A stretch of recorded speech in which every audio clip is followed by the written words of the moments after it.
Hello, everyone. This is the Chronos Messenger YouTube channel, and our purpose here is to question end time prophecy as we have received it from prior generations and to take a fresh look at things. And the reason we're doing that is because we believe that Jesus Christ is coming very soon, that we are living at the end of this age, that we're maybe only a handful, 6 years or whatever away from when he comes and the rapture occurs. So in light of that, we believe that the Holy Spirit is granting great revelation on the subject. Just like Daniel, who, when it came time for them to return from Babylon to rebuild, at that time he finally understood from the books something that had been written by Jeremiah during the whole time they were captives, the whole 70 years. But at the end is when God opened his eyes to it. And so I believe that the same thing is happening right now. And one of the things that we're taking a fresh look at is the book of Revelation, coupled with Jesus' Olivet teaching when he sat on the Mount of Olives just prior to the cross, and his disciples asked him some questions about his coming and the end of the age. We believe that what Jesus taught on the Mount of Olives is retold through the 6 seals in the book of Revelation, chapter 6. In other words, these 6 seals retell or review what Jesus taught down below, in that he gave us the signs leading up to his coming at the end of this age, the beginning of sorrows or birth pains and so forth, the fact that we would be hated by all nations, persecuted from day one, but that we would preach this gospel to every nation, and then the end would come. That when that happens, there will be a sign, a final sign, which is the celestial signs of darkness in the sun, moon, and stars simultaneously that announce the advent or the coming of the day of the Lord, as the prophet Joel predicted. Jesus, on the other hand, predicted that that same celestial sign of darkness would not only announce the coming of the great and awesome day of the Lord, but his coming, because he comes when that day begins. It's a 1,000-year day. It's the last day of this great week. Therefore, when we take his teaching and compare it to the book of Revelation, we find that the 6 seals bring us to the same point where Jesus left off in his Olivet teaching. You see, he went no further in his teaching than the end of the age, because that's what involved his disciples. They would be preaching the gospel to the very end, and then he would come and send forth his angels to gather them, to gather his elect, or as the Gospel of Luke's account states it, that we would be counted worthy to escape all of the things that will come to pass concerning the snare of that day. We would escape all those things and stand before the Son of Man. So escape and stand. We see that duplicated in the book of Revelation, again, in the 6 seals. So by the end of the 6th seal in the book of Revelation, we then turn the page to Revelation chapter 7, and what do we see? Well, we see the church having been gathered. We see them standing before the Lamb and the throne of God in heaven, an innumerable multitude that the elder made sure we understood all came out of a period of prophetic time called Great Tribulation. Therefore, the Great Tribulation has lasted or spanned 2,000 years of church history. Now, at that point in the book of Revelation, we now see how the two compare. his Olivet teaching down below, and then his retelling of the same teaching, but from a heavenly perspective up above. But in both accounts, when you come to the end of the Olivet Discourse, you've come to the end of this age, and we see his coming and the rapture. And then in the heavenly account, when we come to Revelation, the end of the sixth seal in chapter 7, we see the same point in time, that we've come to the end of the age. Then it was said, the great day of his wrath has come. That's the day of the Lord. The Bible is so clear that he comes when that day begins, the day of the Lord, or as Jesus called it, the last day. But you must understand, this day is a 1,000-year day. So there are a lot of events that take place throughout the length of this day, this 1,000 years, but it begins with the return of the Lord to take his church back with him to the Father's house, where we are seated as the heavenly government to execute the written judgments and to rule and reign with him over the earth. Now, that's Revelation, an introduction, but it doesn't stop there, because we now know that when you turn to chapter 7, we see something very interesting, because in the Olivet discourse or teaching, Jesus made it clear that what we were escaping, that what we were not appointed to, was the wrath of that day, what he called the snare of that day. Notice it's a snare that comes upon all those who dwell upon the face of the whole earth. That's the wrath of God that begins with that day. It's the great day of his wrath. So it's distinguished from the general tribulation that was cut short by the signs in the sun, moon, and stars. If you remember, Jesus said immediately after the tribulation of those days, you'll see these celestial signs of darkness. Well, that means that the tribulation of those days does not continue any further. So what takes its place? Well, you could say that the wrath of that day takes its place. It's still trouble. It's still tribulation, if you want to say it like that. But God begins to repay with tribulation those who have troubled the church, those who would destroy the world. So technically, though, the Bible calls it by many things. It's called the wrath of that day. In Revelation 6, the great day of his wrath has come. In Romans 2:5, it's called the day of wrath and revelation of the righteous judgment of God. Notice it's the judgment of God, not men. This is what distinguishes it from the tribulation of those days, which had to do with what mankind was doing to each other. Here, it's what God is unleashing or pouring out or releasing on the earth upon the inhabitants of the earth, which explains why the rapture is an event that removes us from the earth. It's a timely deliverance. We're not left on the earth. How do you know? Well, by many other scriptures, but just from the fact that Luke 21:34 through 36 says that this snare is coming upon all those who dwell on the face of the whole earth. So the only way it cannot come upon you, if you've not been appointed to this wrath, is for you to be removed from the earth. It's just that simple.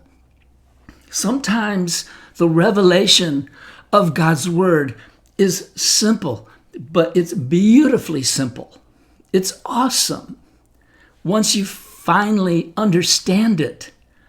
I like to say it's simple enough for a child to understand. It's profound enough to amaze a scholar. They're amazed at how everything comes together. And it's mysterious enough to confound a skeptic. If someone just doesn't want to believe, they won't find the evidence to believe it. So that's where we stand. Now in 2 Peter 3, 7 through 10, it's called the day of judgment. Notice how the day is always in this, because this wrath of God is consigned to a specific prophetic period of time. I'm going to say that again. It's reserved and consigned and limited to a specific period of prophetic time. And that period of time is called the day of the Lord. Sometimes it's just abbreviated to that day, when he comes in that day. Now, if you read that account in 2 Thessalonians chapter 1, it sounds like everything happens all at once, the fire and whatnot. But we know it doesn't when we expand everything and take the whole counsel of God together. So, just like here in 2 Peter 3, 7 through 10, the heavens and the earth, which are now preserved by the same word, are reserved for fire. They're reserved for fire. But get this, until the day of judgment and perdition of ungodly men. So that's the prophetic period of time it's consigned to. It has nothing to do with the tribulation of those days that ended when Jesus came. But it has to do with the future, what happens after he has come, but only after he first removes his church, his body, his bride, from the earth. Why? Because we are to wait for his Son from heaven, whom he raised from the dead, even Jesus, who delivers us from the wrath to come. In another place, this is both 1 Thessalonians 1:10 and now 1 Thessalonians 5, 9 through 10. God did not appoint us to wrath. He has not appointed his church to this wrath. So, back to 2 Peter, this day of judgment, and it's reserved for fire. But wait a minute, because he had to insert verse 8 after saying that, in which he reminded us, but beloved, do not forget this one thing, that with the Lord 1 day is as 1,000 years, and 1,000 years can be counted as one prophetic day. Why is that important? Because when he comes in that day, you must understand it is a 1,000-year day. It begins with his coming like a thief in the night. That's why this 1,000-year day comes like a thief in the night as well. Both the coming of the Lord and the coming of that day. But because it is a 1,000-year day, not everything that you read in a condensed part of prophecy necessarily happens all at once. Let me illustrate that, if I may. Because in Peter, 2 Peter, where we're reading, he goes on to say, but the day of the Lord will come as a thief in the night, in which the heavens will pass away with a great noise, and the elements will melt with fervent heat. Both the earth and the works that are in it will be burned up. Now you must understand that when Jesus comes at the end of this age, as this 1,000-year day begins and takes us off the planet, it is not at that point that the heavens pass away, or that the elements melt with fervent heat, or that the earth and the world are burned up. Of course not. We know from the book of Revelation that there is something left to follow the coming of the Lord and the rapture. For one thing, there are 7 trumpets and 7 bowls of wrath that must be poured out upon the Antichrist, the beast, and his kingdom, and the nations that come against Israel. I mean, there's a lot that must happen. The first 3.5 years of this 1,000-year day are occupied with pulling down the times of the Gentiles. Smashing that image that Nebuchadnezzar saw in his dream of the Gentile nations oppressing Israel. A stone strikes the image on the feet with the 10 toes, and the whole thing collapses. And then it blows away like chaff in the wind. That's the end of the times of the Gentiles, when they reign and rule and usurp the authority of the nation of Israel, of Abraham's descendants. What replaces that? Because that war lasts 3.5 years. When it comes to an end, you have the great supper of God. When it comes to an end, it can be said that the kingdom has been restored to Israel. Just like the disciples asked Jesus as he was about to ascend, will you at this time restore the kingdom to Israel? And he didn't say, no, that's not going to happen. Don't ever think that again. Instead, it just wasn't time for it to happen. But when we come to this 1,000-year day, it is time for it to happen. And I've been trying to show through some of these videos that this 1,000-year day begins with the coming of the Lord and the rapture to remove us from the snare of that day, also called in Revelation 4:7 the hour of judgment, also called in Revelation 3:10 the hour of trial that is coming upon everyone on the earth. But as that day begins, the first 3.5 years are occupied with this restoration of the kingdom to Israel. It's accomplished through the 7 trumpets of wrath that happen after we're pictured in heaven in Revelation 7. Then comes Revelation 8, 9, and 10. And those 3 chapters give us an overview of the wrath of God in that day. Now, it doesn't show the heavens passing away with a great noise until the very end of this 1,000-year day. It doesn't show the elements melting with fervent heat and the earth and the works that are in it being burned up until the end of this 1,000-year day, when Satan is released one final time in his rebellion. And then it says, as a matter of factly, then fire just came down from God out of heaven and burned them all up. And burned up the whole earth at the same time. You see, you have to look at this prophetic aspect of the Word of God in and through the lens of prophetic time. You have to understand, for example, and especially in this case, that this last day, this day of the Lord, is 1,000 years. And so while it may say things in sequential order, which is this happens after that, and then only this can happen after that, and so forth, but it doesn't all happen all at once. Am I making this clear or confusing people? I'm hoping I'm making it clear. I'm hoping that you're beginning to see how you must connect all of the passages, all of the statements on a particular subject, if you're going to get the true and whole and entire picture. Because prophecy often condenses things so that it sounds like it happens all at once, even though it doesn't. Isaiah 9 is a good example. Unto us a child is born. Unto us a son is given. And the governments will be upon his shoulder, and he will be called... You see, it doesn't happen all at once, did it? He came, he was born, he grew up as a son, and the son was given on a cross. But now there's been nearly 2,000 years, and the kingdoms of this world are still not the kingdom of the Lord's Christ.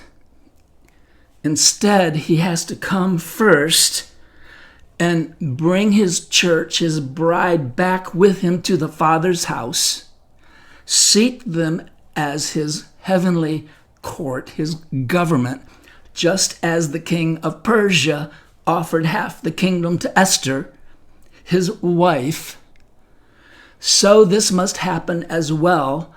Once we are up there and seated with Christ and giving the authority to sing the new song, which is that we have been made kings and priests, having been redeemed by his blood out of every tongue, tribe, and nation. And he has made us to be kings and priests, and we shall reign with him. That's the new song. No one else can sing it. No one else has the authority to sing it but the 144,000s, an indefinite number, but a symbolic number that means the completed, finally built church. The 144,000s are not 144,000 Jewish evangelists. If you don't believe me, it says of them that they follow the Lamb wherever he goes. So just turn to Revelation 19. Ask yourself, where are the 144,000 Jewish evangelists? Are they pictured in Revelation 19? No, not a hint of them. But who do you see? Oh, his wife has made herself ready and is clothed in fine linen, clean and bright, and she follows him with the armies of God. Amen. That's who we are. That's us. The 144,000s is the completed church, only pictured in heaven, because that's only when we are complete. We reign over the earth from up above. We give the kingdom under heaven to the Jewish people, and they are allowed to rule on the earth under our constant supervision up above. Well, I'm putting out quite a lot here, but my purpose is to show now that what we see in the book of Revelation is that after the rapture, and we're in chapter 7 of the book of Revelation, and we see us gathered, the church raptured. We have escaped to stand before the Son of Man. The day of his wrath has started. And now what? Now we begin to execute that written judgment upon the earth together with Christ. It's the wrath of the Lamb.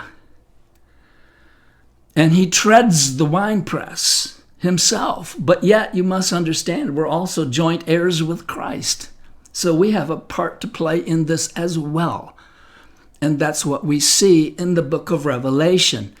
One of the main themes of this book is how he takes his church that he's standing in the midst of at the beginning, and then brings her through this great period of tribulation that was on the earth for this 2,000 years, and then calls us out of this period of great tribulation and causes us to stand, having escaped the snare of that day.